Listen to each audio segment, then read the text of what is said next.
This is the new iPad mini, and I already know what some of you are thinking. That is not the tablet for me. Fair enough, I guess. The iPad mini has always had its die-hard fans, myself included, but there's no denying it's one of Apple's most niche tablets, and in 2019 that feels more true than ever. For someone like me though, who once swooned over small tablets like this, using the new iPad mini feels a lot like getting reacquainted with an old pal. It pretty much looks the same as it always did, but it's much more capable than it used to be. It's definitely not perfect, and picking one of these things up again after a few years has taken a little getting used to. That said, you small tablet fans won't find anything else nearly this good.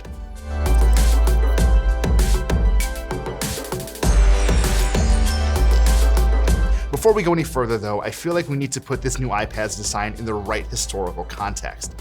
See, this version of the Mini looks almost exactly like the iPad Mini 4 we got in 2015, which basically looks just like the third generation Mini we got in 2014, and so on.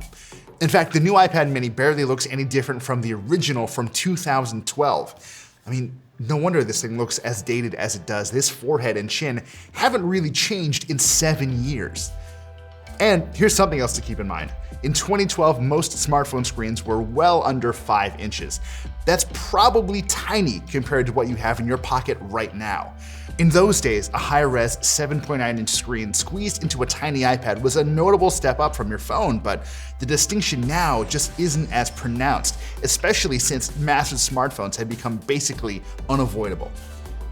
None of this has any bearing on how well the iPad mini works as a tablet, but it explains why using the mini again felt so strange to me at first.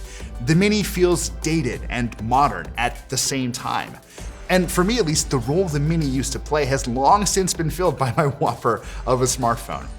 It would have been one thing if Apple had used what it learned in building the impressive new iPad Pros to make the mini's design more meaningful in this new age, but it kinda didn't.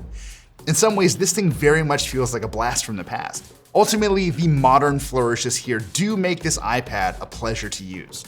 Even though the display hasn't gotten any bigger or more pixel dense since last time, it's laminated to the glass so there's no extra layer of air between your eyes and whatever you're looking at. And even though it doesn't have that buttery smooth ProMotion look that iPad Pro displays do, this screen's support for a wider color gamut and its automatic True Tone color tuning make it surprisingly easy on the eyes. I wouldn't say it's ideal by any stretch, but this is the best the iPad mini screen has ever looked.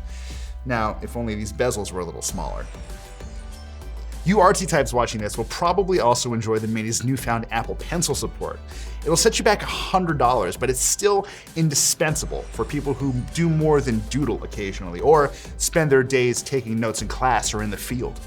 I've never really been a huge pencil fan myself, but even I have to admit that writing on this screen feels really comfortable. It's much more like a notebook or a sketchbook than a big canvas.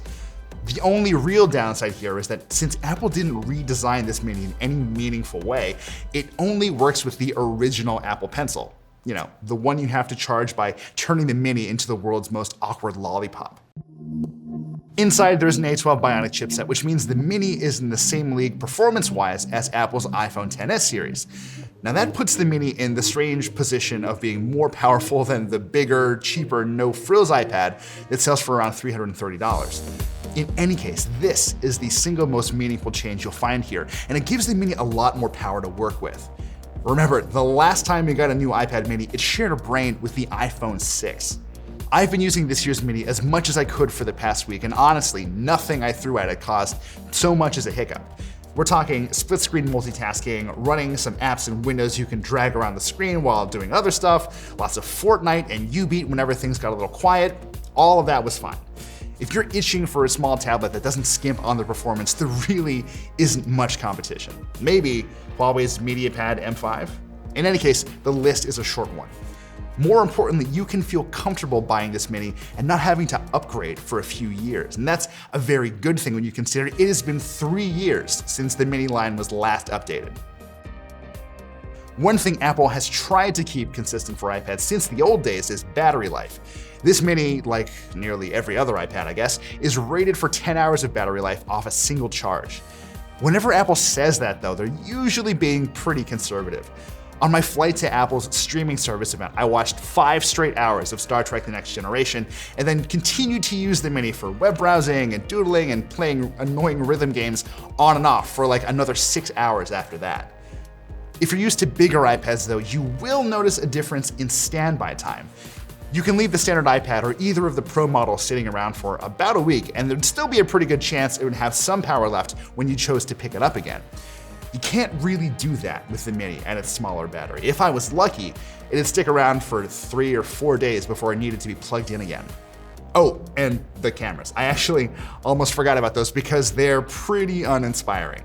There is an 8 megapixel camera on the back that you can also use to shoot 1080p video, and it's perfectly adequate. I mean, some would say that if you're using an iPad to take photos instead of your phone, you're doing it wrong, but hey, it's 2019, chase your bliss, we're here to support you. The 7 megapixel front camera also exists, and it takes decent selfies, but the lack of a depth sensor here means you'll have to look elsewhere for your Animoji fix. After all of this, I still can't help but think, what if? What if Apple went with a Pro-inspired all-screen design? What if Apple put a little more energy into reimagining what a modern small tablet should be? What if it folded in half? The list goes on because Apple didn't exactly build the iPad mini I was hoping for. But I can live with that, and I suspect the people who really want to travel light or would rather keep another huge screen out of their lives might feel the same.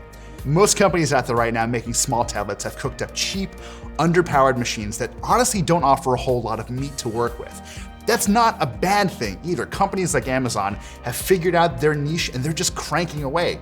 Good for them.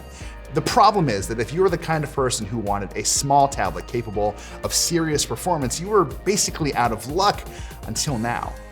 For all of its little shortcomings, the iPad mini is the best tiny tablet you can buy.